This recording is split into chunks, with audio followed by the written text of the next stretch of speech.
नमस्कार दोस्तों, स्वागत है आपका मिनी पॉकेट एफएम चैनल पर, जहां की कहानियां आपको एक अलग ही दुनिया में ले जाती हैं। यहां आपको मिलेंगी रोमांच और फैंटास्टिक कहानियों के शानदार एक्सप्लेनेशन। और अगर आप स्टोरी के ऑडियो सुनने के शौकीन हैं, तो आप हमारे चैनल मिनी पॉकेट एफएम को सब्सक्राइब करना ना भूलें। आज मैं आपके लिए लेकर आया हूं न्यू स्टोरी का नया और धमाकेदार एपिसोड। यकीन मानिए, आज का सफर आपको रोमांच और मस्ती से भर देगा। और हाँ दोस्तों, अगर आपने अभी तक हमारी कहानियां YouTube पर नहीं देखी, तो अभी हमारे चैनल को सब्सक्राइब करें ताकि आप कोई भी मजेदार एपिसोड मिस ना करें। ध्यान रहे, ये कहानी पूरी तरह से काल्पनिक है। इसे केवल मनोरंजन के लिए बनाया गया है। इसे असलियत से जोड़ने की कोशिश ना करें। तो चलिए, बिना किसी देरी के शुरू करते हैं आज का ये शानदार एपिसोड। तैयार हो जाइए एक नई और अद्भुत दुनिया में कदम रखने के लिए। एपिसोड 7 मेरा इलाका। अधीर राहुल से हिसाब बराबर करने को बोलता है तो राहुल भी बिना किसी हिचक के कहता है, मुझे क्या करना पड़ेगा। हालांकि ये बात अधीर को थोड़ा अटपटा लगता है, क्योंकि राहुल जैसे लड़का एक बार में ही अधीर की बात मान गया। तुम अपने घुटने पर गिर के मुझसे माफी मांगी तो ही हिसाब बराबर होगा। अधीर रुखे स्वर में राहुल के हरकत को नजरअंदाज करते हुए बोला। इधर अंकुश अधीर को इतना हिम्मत, आत्मविश्वास और बिना किसी संकोच के बोलते हुए देख अपने मन में कहता है, क्या ये मेरा वही पुराना वाला दोस्त है जो पहले किसी के हमले से खुद को बचाने में सक्षम नहीं था। क्योंकि अधीर एक मिडिल क्लास फैमिली से था, इसलिए उसकी जिंदगी उसके यूनिवर्सिटी में कुछ खास अच्छी नहीं थी। उसे सीनियर छात्रों और बड़े घरों के छात्रों द्वारा नीचा दिखाया जाता था और कभी कभी तो पिटा भी गया था। एक समय था जब वो किसी को जवाब नहीं दे सकता है, लेकिन अब अंकुश को ऐसा लग रहा था कि उसका दोस्त बदल गया है। अंकुश के अनुसार उस पर देविका के धोखे का बड़ा असर हुआ है। अंकुश अपने मन में उसके और अधीर के साथ हुए अन्याय को याद कर रहा था। अचानक वो देविका की गुस्से वाली आवाज सुनता है तो वो अपने सपने से बाहर आता है।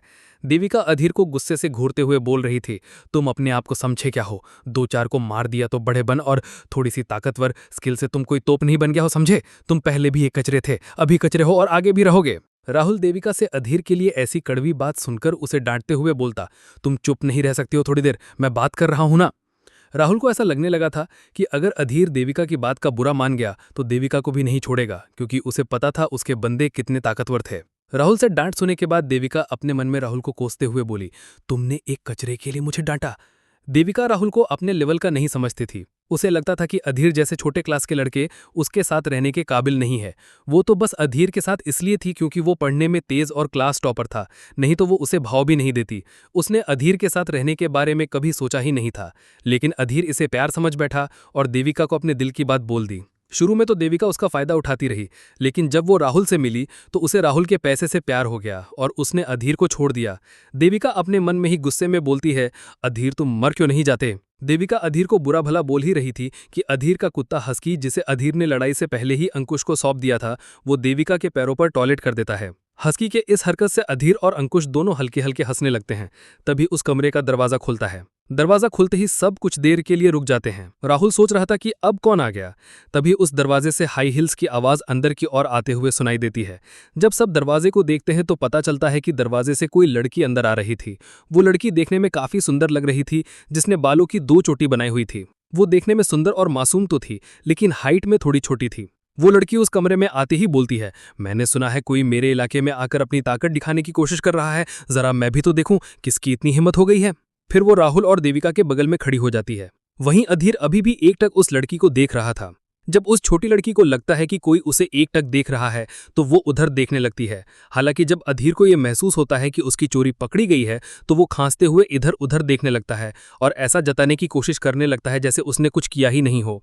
छोटी लड़की अधीर की ऐसी हरकत से गुस्से में उसे घूरने लगती है, लेकिन अधीर फिर भी अनजान बनाने की कोशिश करता है। फिर छोटी लड़की अपने बात को आगे बढ़ते हुए बोली, क्या उसमें तमीज नहीं है जो सिर्फ एक मार्शल आर्टिस्ट होते हुए मेरे इलाके में तोड़फोड़ और शोर मचाने की हिम्मत की है? उस लड़की की बात सुनकर राहुल उसके पास जाकर उस लड़की से बोला, ये सामने जो खड़ा है यही वो लड़का है जिसने हिम्मत की है। यहाँ तक इसने मेरे बहुत से गार्ड को मारा और ये तोड़फोड़ मचाई है। राहुल एक ही सांस में सब उस लड़की को बता देता है। वो लड़की अधीर को देखते हुए बोलती है, तो वो तुम हो? अभी वो बोल ही रही थी तब तक हस्की उस लड़की के पास जाकर अपने पैरों पर अपना पंजा रगड़ने लगता है। अचानक से अपने पैरों को किसी चीज से खुरेचता हुआ पाकर वो लड़की थोड़ा डर जाती है और उसका पैर स्लिप कर जाता है, लेकिन वो कैसे न कैसे खुद को संभाल लेती है। परंतु हस्की के इस हरकत से वो और भी गुस्सा हो जाती है और गुस्से में बोली, अब मैं तुम्हें नहीं छोड़ूंगी, और इतना बोलकर वो अधीर पर अपने मुक्के से हमला कर देती है। वहीं अधीर भी अपने बचाव में अपने दोनों हाथों के क्रॉस करके उस छोटी लड़की के हमले को रोक देता है। लेकिन अधीर मन में सोच रहा था, ये लड़की कितनी तेज और फुर्तीली है। यहाँ तक ये मुझे कुछ कदम पीछे हटने में सफल हो गई है। लेकिन उस कमरे में उपस्थित सभी लोग अधीर को उस लड़की का मुक्का रोकता हुआ देख चौंक गए थे, क्योंकि उन्हें उम्मीद नहीं था कि अधीर इस मुक्के को रोक पाएगा। देविका, जिसे लगता था कि अधीर अपने कवच के वजह से राहुल के गार्ड को हरा पाया, अब वहीं सबसे ज्यादा शौक थी और अपने मन में सोच रही थी, इसने उस हमले को कैसे रोका? क्या ये सच में ताकतवर हो गया है? पास खड़ा राहुल भी चौंक गया था। उसे भी अधीर की इस नई ताकत पर विश्वास नहीं था। वो तो अपने मन में बोला, ये सच में एक मार्शल आर्टिस्ट है, इसमें कोई शक नहीं, ये इतना ताकतवर हो गया है। अपने पहले हमले को पूरी तरह ब्लॉक होता हुआ देख वो दूसरा हमला पैर से करती है, लेकिन अधीर को बचाव न करता हुआ देख कहती है, ब्लॉक करना छोड़ दिए। वो ये तो कहती है, परंतु अपने किक में किसी प्रकार की कोई बदलाव नहीं करती है। अधीर भी ये वार देख बोलता है, अच्छी तकनीक है, तुम्हारे चाल और वार करने की तकनीक भी काफी स्पष्ट है। परंतु जब वो लड़की अधीर पर हमला करती है तो वो नीचे झुककर उससे बच जाता है, फिर जल्दी से उसके बैक पर अपने हथेली से एक मामूली हमला करता है। अधीर के इस वार से सब थोड़ा डर जाते हैं और चौंक भी, क्योंकि अधीर ने ऐसे जगह हमला ही किया था। अंकुश भी ये देख बोलता है, अब सब खत्म हो गया, अब ये नहीं बच पाएगा। अधीर सबकी सोच से अनजान अपने उसी हथेली पर पावर लाता है और उस लड़की के बैक पर लगा सील एक्टिव कर देता है। अधीर के इस हरकत और बैक को हिट करने की वजह से छोटी लड़की इतना ज्यादा गुस्सा हो जाती है कि उसकी आंखें लाल होने लगती हैं। उसी गुस्से में वो अधीर से बोलती है, तुम कमीने, तुम्हारी जरूरत कैसे हुई मुझे ऐसे जगह मारने की? अब मैं तुम्हें नहीं छोड़ूंगी। और इसी गुस्से के साथ वो अपनी आध्यात्मिक ऊर्जा भी बाहर निकाल देती है। उसी ऊर्जा के साथ अपने मुक्के में पावर भर के वो अधीर पर एक बहुत जोर का हमला करती है। लेकिन जब वो इसे अधीर के पेट में मारती है तो वो बस एक आम मुक्का से ज्यादा कुछ नहीं रह जाता है।